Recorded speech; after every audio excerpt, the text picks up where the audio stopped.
High viewers, ఈ వీడియోలో మనం ఓజీ మూవీ గురించి క్రేజీ అప్డేట్ గురించి తెలుసుకోబోతున్నాం. మరి ఆలస్యం చేయకుండా వీడియోలోకి వెళ్ళిపోదాం.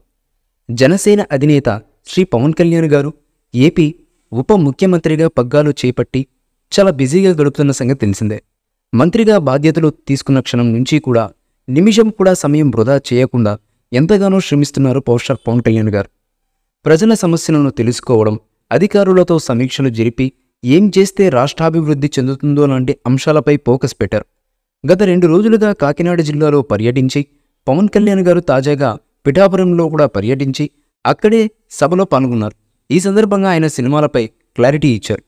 అభిమానులంతా కూడా ఓజీ ఓజీ అంటూ సభ మధ్యలో చాలా గట్టిగా అరవడం మొదలెట్టారు. ఈ క్రమంలో పవన్ కళ్యాణ్ గారు నవ్వుతూ దానిపై రియాక్ట్ అయ్యారు. ప్రస్తుతం ఉన్న పరిస్థితులలో ప్రజలకు మెరుగైన పాలన అందించడంపైనే నేను ఫోకస్ చేస్తున్నానని, ఈ టైంలో మనం ప్రజలకు చేయాల్సిన పనులు వదిలేసి సినిమా షూటింగ్ అంటే ప్రతిపక్షాలు ప్రశ్నిస్తాయని చెప్పుకొచ్చారు.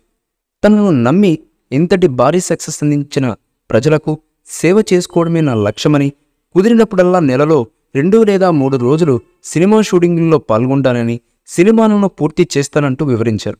ఇదే విషయంపై తాను ఒప్పుకున్న సినిమా నిర్మాతలకు, డైరెక్టర్లకు కూడా చెప్పానని, స్కెడ్యూల్స్ను దానికి తగినట్లుగా తయారు చేసుకోవాలని వివరించినట్లుగా పవన్ కళ్యాణ్ గారు వెల్లడించారు.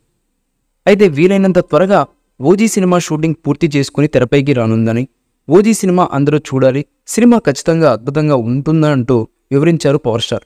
ప్రస్తుతం పవర్ స్టార్ పవన్ కళ్యాణ్ గారు సినిమా బాగుంటుందంటూ చేసినటువంటి కామెంట్స్ అభిమానులకు ఆనందాన్ని ఇచ్చినా, షూటింగ్ కేవలం నెలకు 2 లేదా 3 రోజులు మాత్రమే ఉంటుందని, దీంతో సినిమా వచ్చేందుకు కాస్త ఆలస్యం అవుతుందని చెప్పడంతో బిగ్ బాంబ్ పేలినట్టయింది.